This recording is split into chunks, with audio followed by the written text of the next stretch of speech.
إن الحمد لله نحمده ونستعينه ونستغفره ونعوذ بالله من شرور أنفسنا وسيئات أعمالنا من يهده الله فلا مضل له ومن يضلل فلا هادي له وأشهد أن لا إله إلا الله وحده لا شريك له وأشهد أن محمدا عبده ورسوله أما بعد فإن أصدق الحديث كتاب الله وأحسن الهدي هدي محمد صلى الله عليه وسلم وشر الأمور محدثاتها وكل محدثة بدعة وكل بدعة ضلالة وكل ضلالة في النار. أعوذ بالله السميع العليم من الشيطان الرجيم. بسم الله الرحمن الرحيم.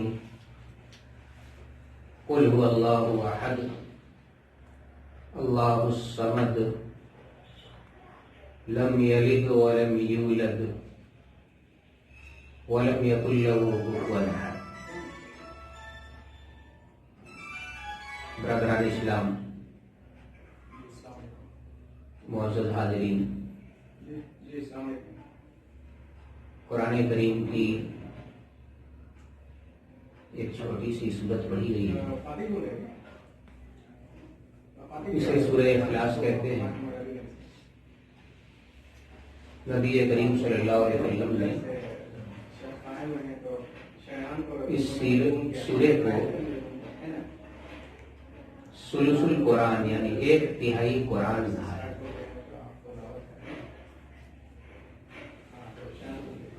اور حدیثوں میں اس سورہ کی بڑی فضیلت بیان کی گئی. بعض صحابہ سے نبی صلی اللہ علیہ وسلم نے یہ فرمایا کہ حبک ایہا یدخلک الجنہ.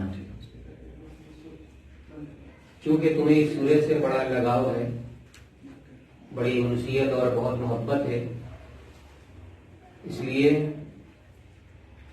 اس سورہ کے ساتھ تمہاری محبت تمہیں جنت میں لے جائے گی، جنت میں پہنچائے گی. تو یہ سورہ چھوٹی سی سورت ہے، ہر ایک مسلمان کو یاد رہنا چاہیے.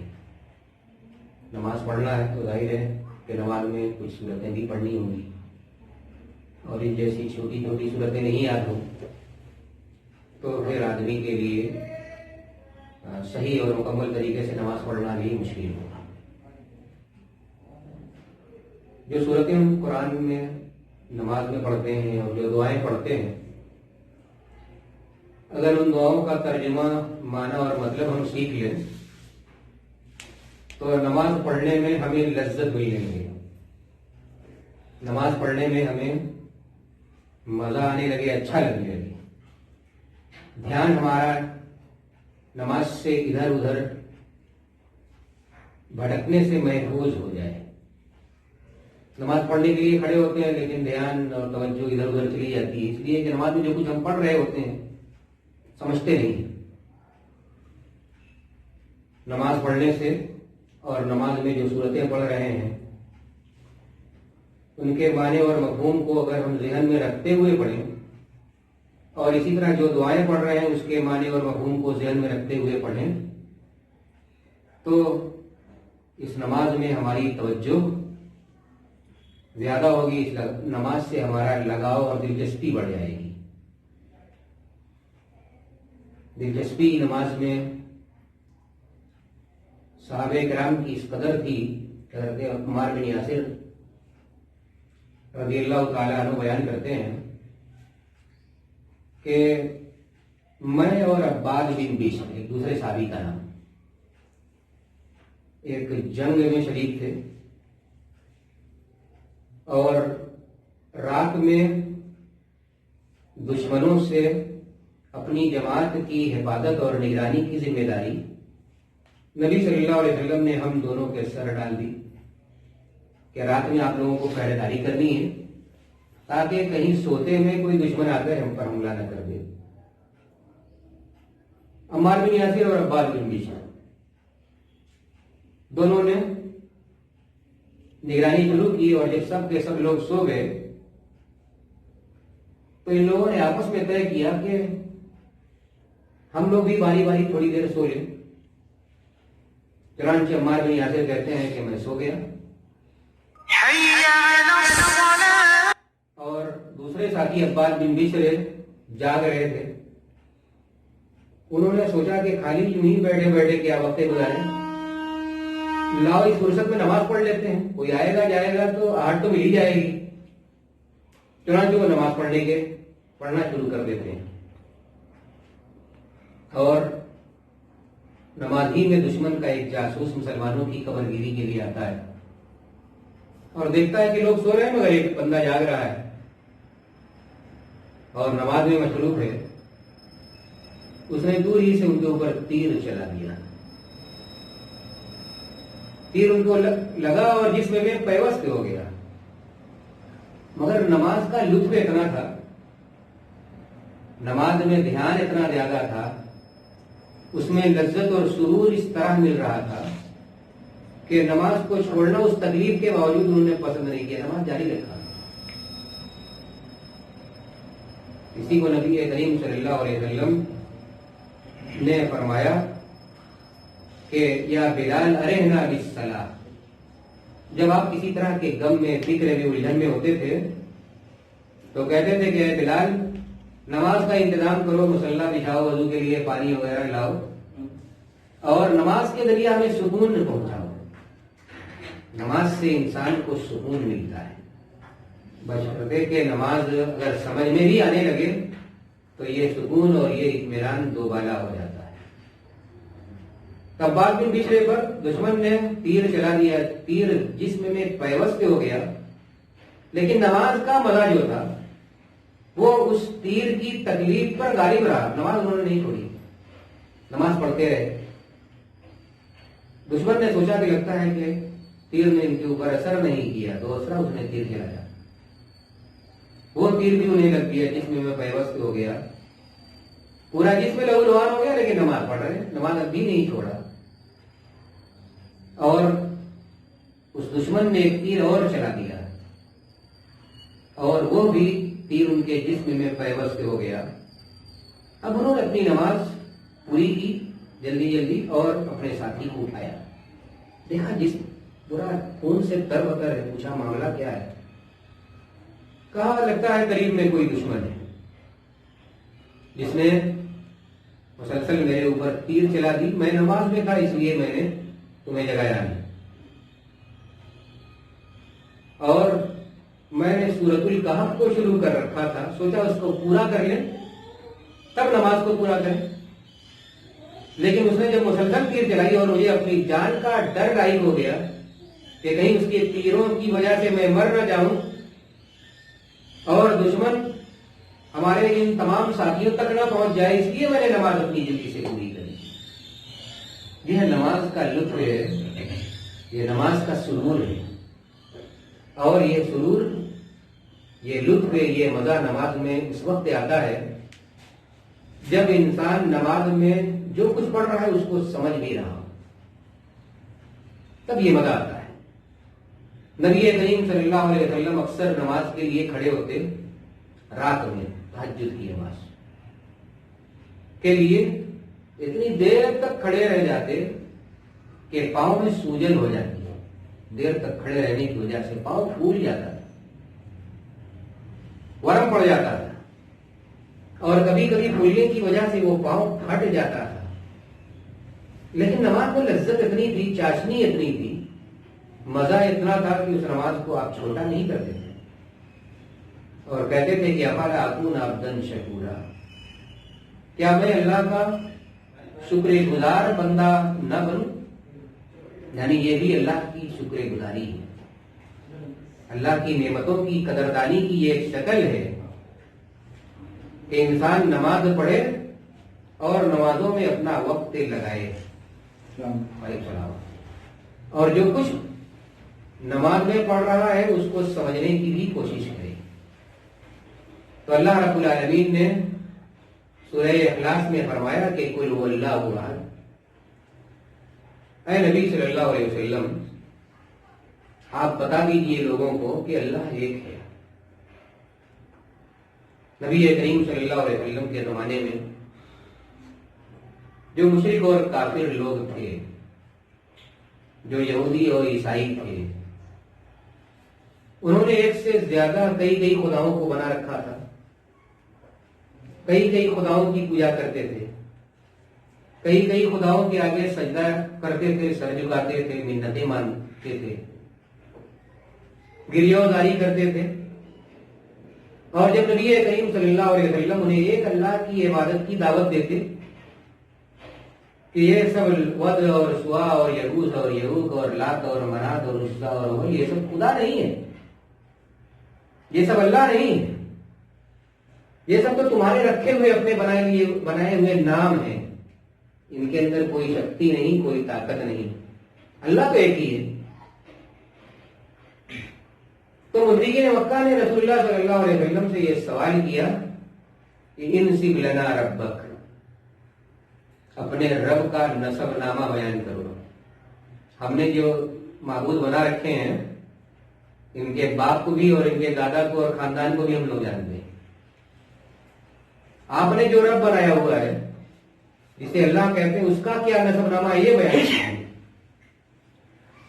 اللہ رب العالمین نے مشرکین اور کافروں کے اس سوال کے جواب میں یہ سورت نازل فرمائی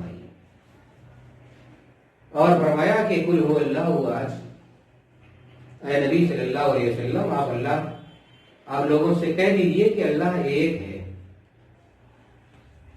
یہ 2 4 10 20 1000 2000 لاکھ 2 لاکھ کی اللہ نہیں، اللہ ایک ہے۔ اللہ کا مطلب ایسی ہستی جس کو پوجا جائے، ایسی ہستی، ایسا وجود جس کو پوجا جائے، ایسی ہستی جس کا قرب پانے کی کوشش کی جائے، جس کی محبتوں اور عنایتوں کو اپنی طرف موڑنے کی کوشش کی جائے، جس کے سامنے اپنا دکھڑا لے کر جایا جائے، جس سے اپنی مشکلات کو حل کرانے کی کوشش کی جائے، اللہ اسے کہتے ہیں۔ دنیا کے میں جو مشرک اور کافر لوگ ہوتے ہیں، چاہے پہلے زمانے میں چاہے آج کے زمانے میں، ان کی ایک اللہ سے تسلی ہی نہیں ہوتی، وہ ایک اللہ کی ہی عبادت کریں ایسا نہیں ہوتا، اس سے ان کا پیٹ ہی نہیں بھرتا، اس سے ان کو تسلی نہیں ہوتی، کبھی کسی خدا کے پاس، کبھی کسی خدا کے پاس، کبھی کسی خدا کے پاس پہنچ جاتے ہیں۔ ان ہی الا اسماء سمیتموها انتم وآباؤکم، حضرت یوسف علیہ السلام نے اپنی قوم کو سمجھاتے ہوئے فرمایا کہ تم نے بارش کا خدا الگ بنایا ہوا ہے، روزی روٹی کا خدا الگ بنایا ہوا ہے، علم کی دیوی الگ بنایا ہوا ہے، فلاں کام کے لیے الگ خدا بنا رکھا ہے، فلاں کام کے لیے الگ خدا بنا رکھا ہے۔ ان ہی الا اسماء سمیتموها انتم، یہ سب الگ الگ جو خدا تم نے بنا رکھے ہیں خدا ہے ہی نہیں، یہ صرف ڈھکوسلے ہیں، صرف نام ہیں۔ ان ہی الا اسماء سمیتموها انتم، یہ نام ہے جسے تم نے رکھ لیا ہے، وآباؤکم، اور تمہارے باپ دادا نے رکھ لیا ہے، ما انزل اللہ بہا من سلطان، اللہ نے ان کے لیے کوئی دلیل نہیں اتاری ہے، ما انزل اللہ بہا من سلطان۔ وہی بات نبی کریم صلی اللہ علیہ وسلم نے اپنی قوم کو سمجھایا اللہ رب العالمین کے حکم سے، قل هو اللہ احد، کہ اللہ ایک ہے، ایک ہی کی پوجا ہونی چاہیے، سر ایک ہی کے آگے جھکایا جانا چاہیے، سجدہ ایک ہی کے لیے ہونا چاہیے، نیازیں ایک ہی کے لیے ہونی چاہیے، ہر قسم کی عبادت اسی ایک کے نام پر ہی ہونی چاہیے۔ کسی اور کے نام پر اگر عبادت ہونے لگے، کسی اور کے لیے سجدہ کیا جانے لگے، کسی اور کے سامنے جا کر دعائیں مانگی جانے لگے، اس کا مطلب یہ ہوگا کہ ہم نے ایک اللہ پر اعتماد نہیں کیا، ایک اللہ سے ہماری تسلی نہیں ہوئی، ہمیں ابھی اور خداؤں کی تلاش ہے، ایک اکیلے اللہ کو ہم نے ناکافی مان لیا، اور جبکہ اسلام کی یہی سب سے بنیادی تعلیم ہے اور سب سے بڑی تعلیم ہے۔ اسلام کی ابتدا بھی یہیں سے ہوتی ہے اور انتہا بھی یہیں سے ہوتی ہے کہ اللہ ایک ہے، عبادت صرف ایک کی ہونی چاہیے۔ عبادت آپ نے اللہ کے بجائے کسی اور کی تو آپ کا اسلام پانی لینے چلا گیا، ختم ہو گیا۔ اسلام نے سے آپ نے ہاتھ دھو دیا۔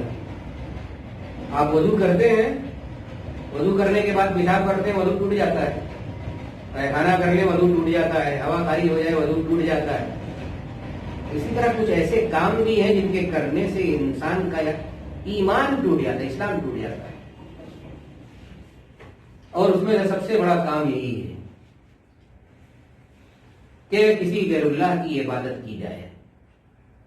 اللہ رب العالمین کی عبادت کو چھوڑ کر غیر اللہ کی عبادت کی جائے، اللہ کے بجائے غیر اللہ کے آگے جا کر سجدہ کیا جائے، غیر اللہ کے آگے جا کر رکوع کیا جائے، غیر اللہ کے نام پر جانوروں کو، مرغوں اور بکروں کو ذبح کر دیا جائے، یہ بھی عبادت ہے۔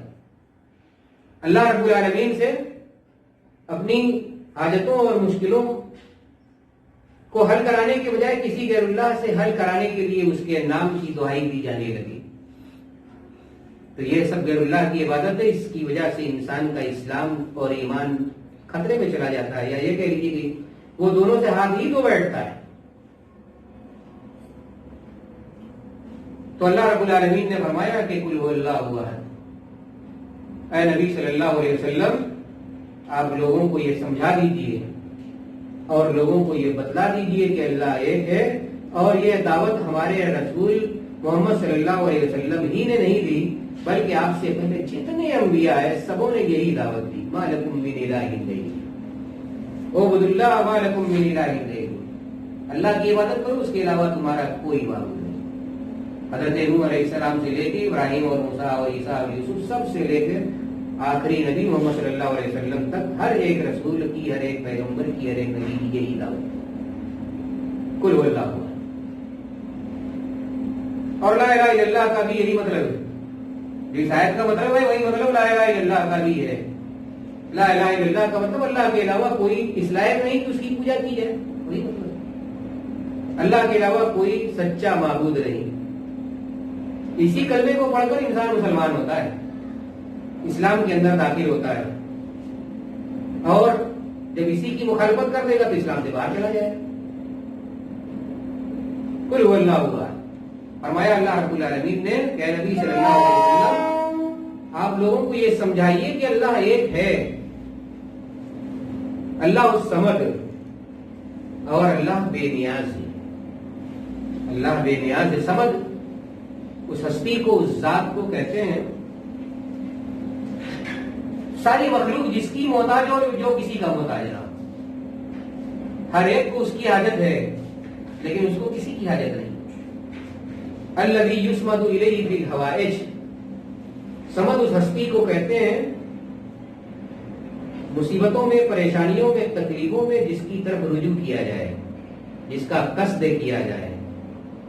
ہمیں کوئی تکلیف ہے، ہم کسی پریشانی میں مبتلا ہیں، کسی مصیبت کا شکار ہو گئے، ہم اس مصیبت کو دور کرانے کے لیے ہمارے پاس راستے ہیں۔ راستہ یہ ہے کہ ہم اللہ رب العالمین کے پاس جائیں، اللہ کے سامنے ہاتھ پھیلائیں، روئیں اور دل لڑائیں، اسی سے اس مصیبت سے رہائی اور نجات مانگیں۔